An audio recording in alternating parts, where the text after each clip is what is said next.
My name is Roslyn Orwa, Director and Founder of Rona Foundation. Today we are hosting a forum called Policy Education Forum, where we are educating Siaya County widows on what is the content of the charter in a language that they understand, in a language that is familiar, in a language that they can be able to also go and educate their groups. The content of that charter, why it's their stories, the widow stories made in a policy instrument that can be used to legislate laws that are widow-friendly, widow-informed, and widow-sensitive. But the widows have to own the document so that they can also give feedback. This one is right, this one is wrong, this article is right, this article needs to be reframed. So after this meeting, we will call them again in another meeting called Dialogue Forum, so that we ask them, is this content still the one you want us to push into the county assembly when the next county assembly is established? The forum has invited county widow leaders, about 50 of them. It has also invited community stakeholders, possible elective members of the county assembly that will, if they get elected, so that they know the widows' agenda pre-election, so that they don't get to just learn of it after election. So that we are doing what is called pre-election negotiation, so that our widow candidates are also supported, so that they can push for the widows' charter to be adopted in the county assembly. It's the first time Siaya County is having widow candidates running for elective posts, and there are 5 of them. So if they win, those becomes our representatives in the county assembly. So they have a tool of instrument that they can use to legislate widow issues. So it's a groundbreaking policy, and it is why it is groundbreaking even more is that the widows, it's their voices and their stories going to make legislation. We have issued a petition and a letter to the ODM office through the chairman of the national ODM Siaya County, the MP for Ugenya, the MP for Ugunja. We have sent him a letter. We have given him a list of all the widows that we think should go for appointive positions. Because widows, we don't only elective, we are pushing to be elected already, and we are supporting our candidates. But there is also appointive positions. If disability gets one, widows should also get one.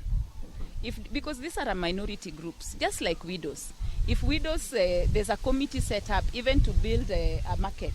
Widows are the ones selling in the market. Their needs, and it's just not about serving the purpose of building a market. It's also their priorities. Is the market safe for us? Is the market accessible? Where is our security? Is there water for us?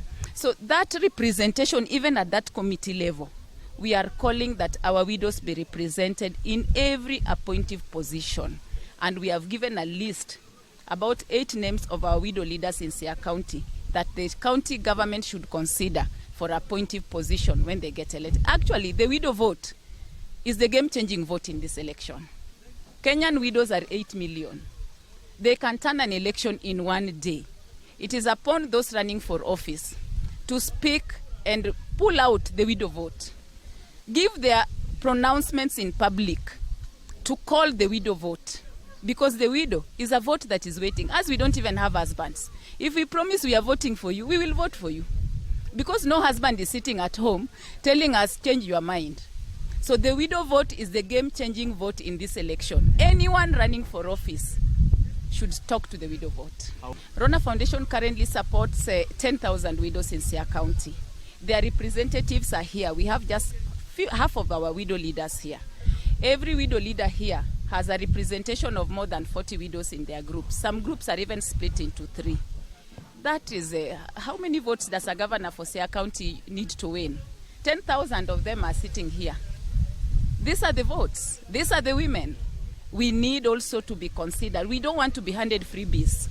We are seeking, by having tools to represent us, we are seeking audience to be included. We are also offering our vote so that our numbers mean something to us. So we are here not begging. We are saying our numbers are our negotiating tool. We are also calling to be included with our numbers. What we are calling at the national level, we are the ones who lobbied Azimio to put widows in their manifestos. So even by just having widows in their manifestos is a big thing. What we are calling at the national is that the Kenyan government must create a commission for widows. so that the 47 counties in Kenya, their stories can be documented in a charter like this. Then that commission can birth policies, can birth programs, can birth interventions that are transformative and impactful to the Kenyan widow. One of the things that this charter is going to solve is that for the first time, there's a policy instrument discussing widows in the county assembly. Just the fact that there's a policy instrument discussing widows in this entire county for the first time, in this entire county and country for the first time, is first of it groundbreaking. Two, the content of the charter is all the painful widow stories that we know in our homes now being put into a legislative agenda. When legislation is created, it does several things. One of the things it will do is put resources on widow matters. It will create offices and structures that can support widows here. Widows here, mostly we don't know how to read and write. So even if my land is being sold, or even if somebody has signed an agreement with me to buy my land and it is not working it's not favoring me, where do I go to interpret it? So we imagine and we are pushing that there will be an establishment of an office of widowed person in Siaya County with offices in the entire Siaya County. So it will do that thing. It will bring resources of knowledge, experts to those offices to support the widows. Jina mimi ni Monica Dhiamboniare. Mimi ni widow leader katika Komolo sub locations ya county, Adego Usonga sub county. Kuanzia hapo, kabla tulikuwa tujaunga na kikundi cha Rona, hatukuwa tunajua kama tuko na haki yetu kama wajane. Tulikuwa tumenyanyaswa chini sana na tuliachwa sana, na wajane walikuwa wanateseka kabisa. Na tangu kuanzia siku ile tulijuana na watu wa Rona na wakatuchukua na wakatufundisha, wamekuwa enlightened. Hata tumetoka ndani ya box. Tulikuwa tumewekwa chini kabisa, tumetoka ndani ya box. Tunaweza pata sauti ya kuongea. Hata kama saa kama ya leo, unaona tunaongea na nyinyi, inaenda hadi kwa media. Watu wanajua hata Kenya mzima, hata nje, wanajua kuna wajane ambaye saa hizi wanajua wako na sauti. Na kutokea hiyo sauti ndio tunaona hiyo chata ilitengenezwa juu ya wajane. Kwa shida yote tumepitia iko kwa hiyo chata. Kwa yote ambaye dhuluma yote tulikuwa tunafanyiwa iko kwa hiyo chata, ambaye tunadhani tunaomba wakati imeenda ikapitishwa hii kitu iongee na iwe na sauti na tupate sauti kusinda hapo. Kwa hiyo chata hata ukiangalia article 9 inaongea juu ya kazi, ambaye kwa kazi hizi utafanya hata kama ni hii kazi mtaani. Saa hizi inaendelea. Tunayo young widows kama huyu amesimama hapa. Ni wale watu bado wako na energy.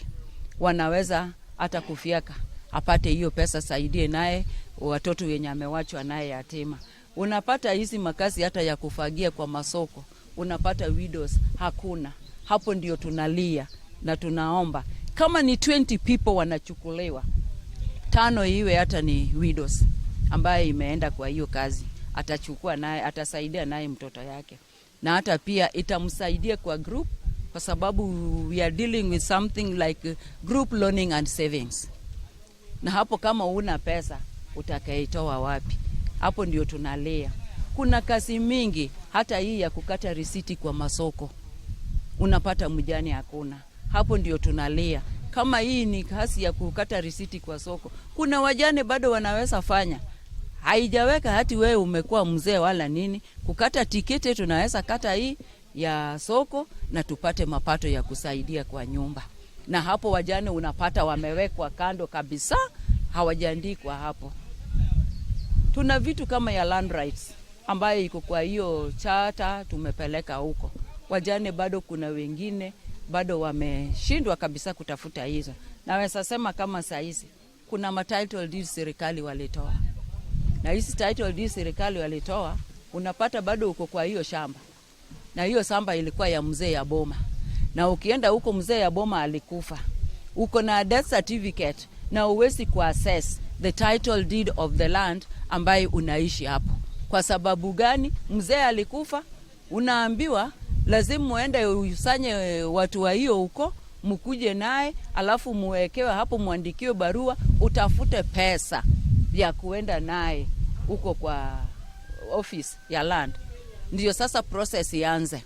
Na we ni mjane, hujapatiwa hata kuaccess hii kasi mtaani, hakuna mahali unapata pesa. Unakuwa stranded, hata hapo inapata watu wa huko wanakuja wananyakua hiyo shamba kwa sababu huna sauti.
Fazenda ni ya gani? O se kwani mpeso goli jumla gini. Masos na pesa re. Okone story ni kamoro kato kuwinji kamoro. Jogi tich machiel wala en kitabu bwana. Oh, ife. Ay. Kitabu. Jogo koro kuwinji chon. Ay. Idhi budho. Manyoro nyendi. Yende dio mar gari. Iwoni.